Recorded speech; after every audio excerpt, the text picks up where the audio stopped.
महाकाल और युग प्रत्यावर्तन प्रक्रिया। सभी को प्रणाम।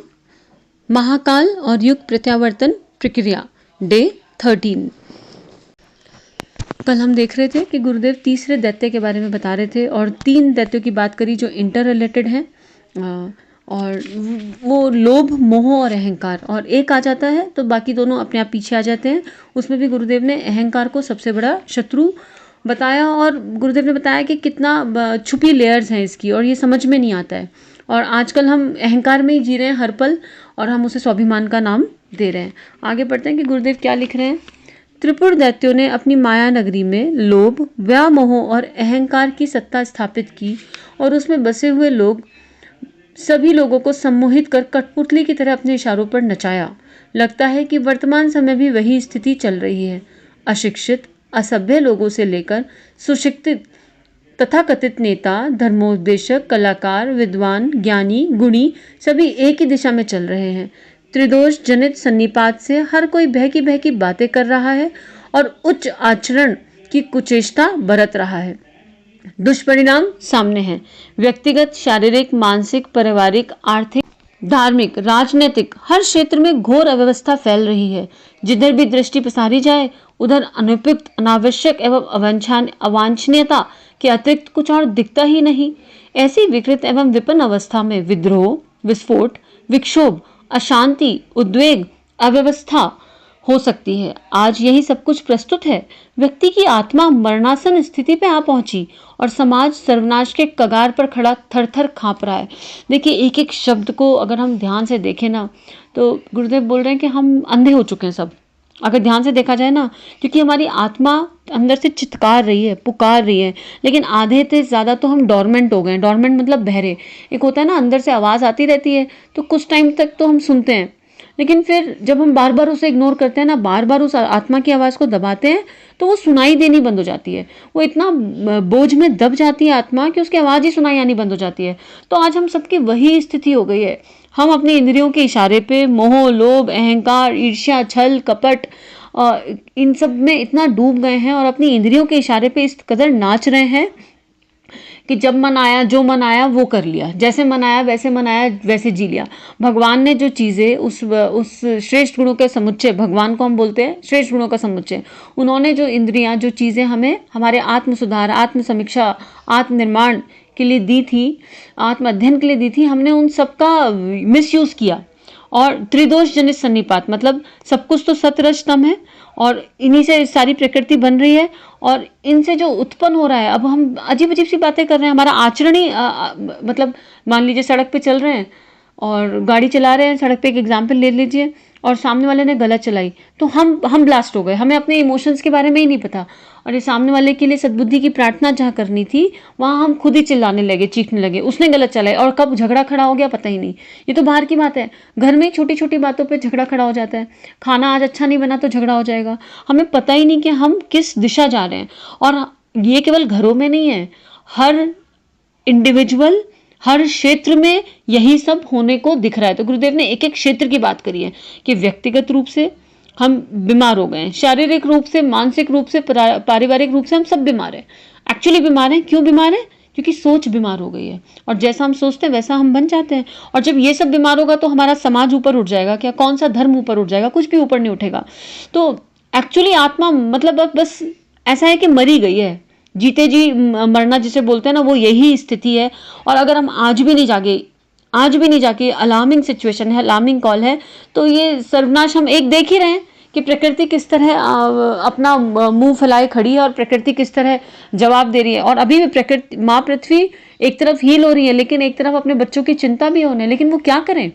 हम लोगों ने ये सिचुएशन लाके खड़ी करी है एज एन इंडिविजुअल, समष्टि में हम सब इसके लिए जिम्मेदार हैं, हम सब दोषी हैं कहीं ना कहीं।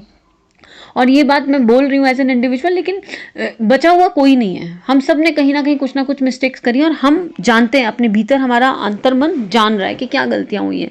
तो ये जो इसमें कितना पेन गुरुदेव को ये लिखते हुए हो रहा होगा, क्योंकि वो तो दूरदर्शी थे और वो तो सब देख रहे थे कि क्या घटित होने वाला है। और इसलिए वो उन्होंने इतनी किताबें लिख दी, इतने सारे अमृतवाणियाँ गुरुदेव की, उन्होंने सब कुछ लिखा कि अभी तो लोग जाग जाएं, अभी तो पढ़ लो, अभी तो समझ जाओ ये किताब कब की लिखी हुई है, अभी तो समझ जाओ, अभी तो इसको पढ़ के सचेत हो जाओ, अपनी डायरेक्शन देख लो कि कैसे जीना है, क्या करना है, किस राह चलना है, स्वार्थ से ऊपर उठ जाओ, लोभ से ऊपर उठ जाओ, ईर्ष्या मोह अहंकार से ऊपर उठ जाओ। लेकिन कितने उठ पाए? अभी मेजोरिटी और ऑफ पीपल में की वजह से ये कलयुग है। और सतयुग तभी आएगा जब majority of people will think positive और परमार्थ का सोचेंगे, कंपैशन, करुणा, जब आत्मा के जो मूल गुण है वो अपने अंदर प्रकट होने लगेंगे, ऑटोमेटिक प्रकट होने लगेंगे। दैट विल बी सतयुग। आगे गुरुदेव लिख रहे हैं, धर्म फिर हाहाकार कर उठा, मानव फिर चित्कार करने लगी, मानवता फिर चित्कार करने लगी, धरती पर फिर से पाप का बोझ असह हो चुका।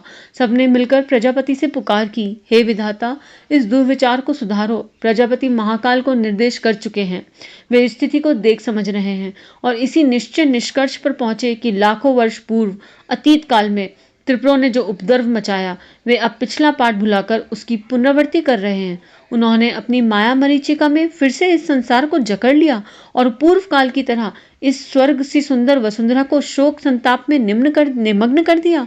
पृथ्वी को उबारने के लिए वे अपने त्रिशूल फिर से धार धार कर रहे हैं।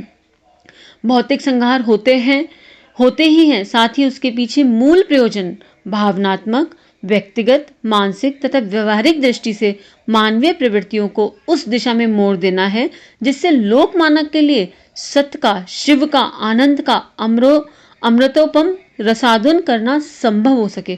कितनी गहरी बात गुरुदेव लिख रहे हैं। और पीड़ा इसमें अगर आप फील कर सकते हो, कितनी पीड़ा माँ पृथ्वी ने इन दिनों उठाई है।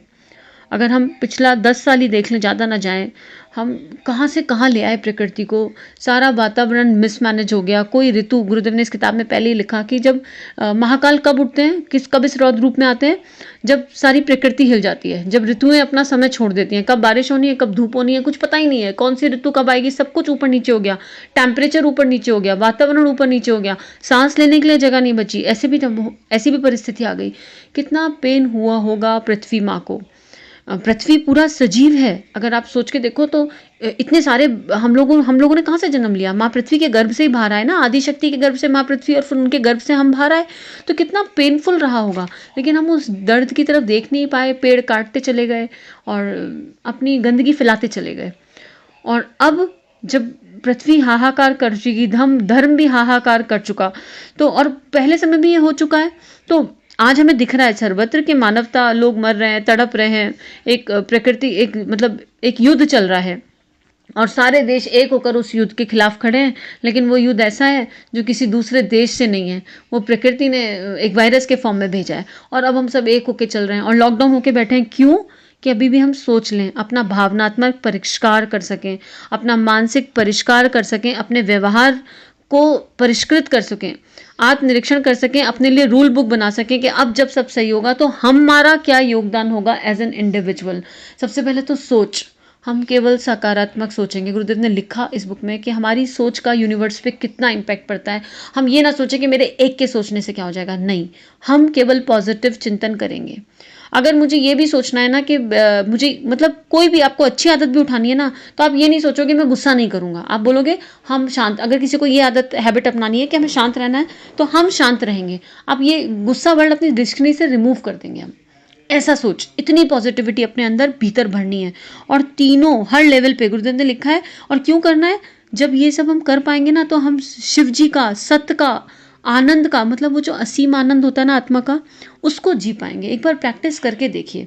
और सबसे रिक्वेस्ट है कि उपासना समर्पण योग जो चल रहा है ना, गुरुदेव ने वो वाग में इतना खूबसूरती से लिखा है कि आत्मा प्रसन्न हो जाती है। जब वो प्रैक्टिसेस जीवन में आती है ना, तो आत्मिक आनंद क्या होता है ना, उसे महसूस किया जा सकता है। तो सबसे अनुरोध है कि एक बार एक चैप्टर पूरा सुन के देखिए, बिल्कुल बिना ब्रेक के एक चैप्टर सुनना ही है, ऐसे करके सुन के देख लीजिए चैप्टर 1, और फिर आपको समझ में आएगा कि आत्मिक आनंद क्या होता है। यहाँ पे भी वही बात है कि जनहित के लिए, लोकमानस के लिए, केवल हम लोग क्योंकि भागते जा रहे थे, ब्रेक नहीं लगा रहे थे, और पीछे से हमें बड़े सारे कॉल्स आ रहे थे, भाई ब्रेक लगा लो, लेकिन हम लगा ही नहीं रहे हैं ब्रेक। हम भाग रहे हैं, सब भाग रहे हैं।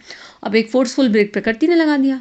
और जो अभी भी नहीं सुधरे, फिर से अलार्मिंग, फिर से सिचुएशन आ जाएगी। कब आ जाएगी क्या पता, क्या प्लानिंग है भगवान की, लेकिन अब तो जाग जाएं। लॉकडाउन में तो हमें पास, हम ये तो कह ही नहीं सकते अब समय की कमी नहीं है, सबके पास समय है। एटलीस्ट आपका ट्रैवल टाइम तो बच गया ना। चलिए जो वर्क फ्रॉम होम कर रहे हैं उनके लिए भी ट्रैवल टाइम तो बच गया ना।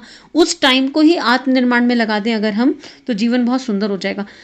बहुत सारे टूल्स अवेलेबल हैं, बहुत सारे टूल्स। और आप गूगल कर लो, यूट्यूब पे चले जाओ, आपको हर जगह टूल्स मिलेंगे। आप अपना तरीका ढूंढो, कोई जप ढूंढ लेगा, कोई स्वाध्याय ढूंढ लेगा, कोई बुक्स ढूंढ लेगा। There are so many veg.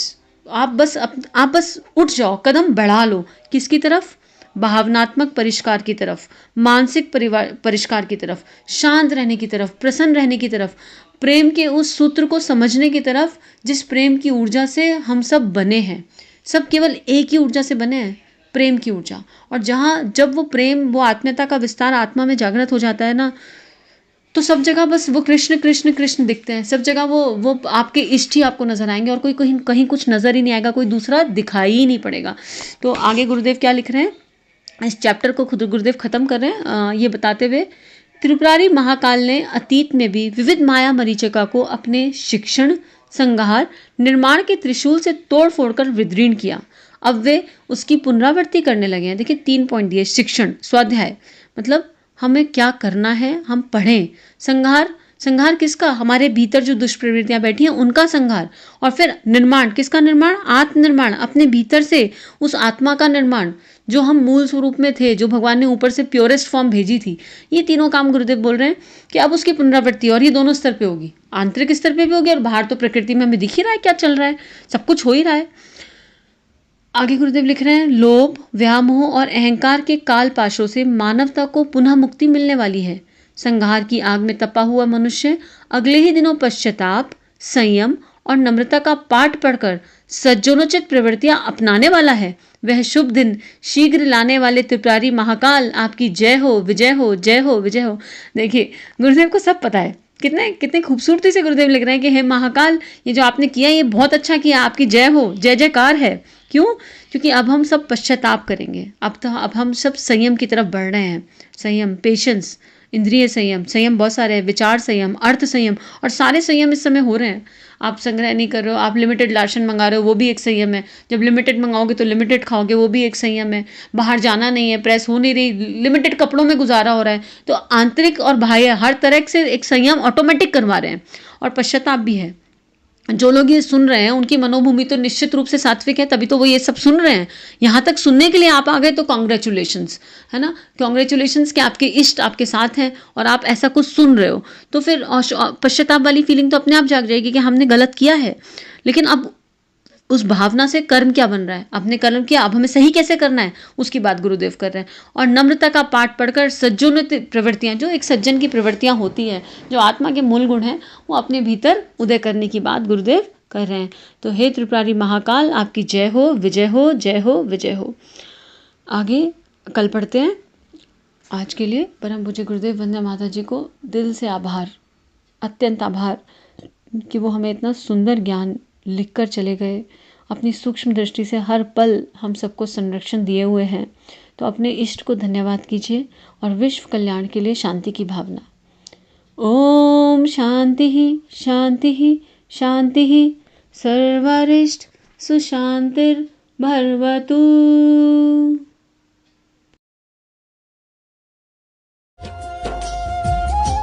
हमारे YouTube चैनल को सब्सक्राइब करें और बेल आइकन को दबाकर ऑल पर क्लिक करें ताकि नोटिफिकेशंस आपको मिलती रहे। हमारे शिव शंकर वरदाई, गुरुदेव हमारे शिव शंकर वरदाई। वह सच्चाई आँखिन देखी, कानों सुनी सुनाई, गुरुदेव हमारे।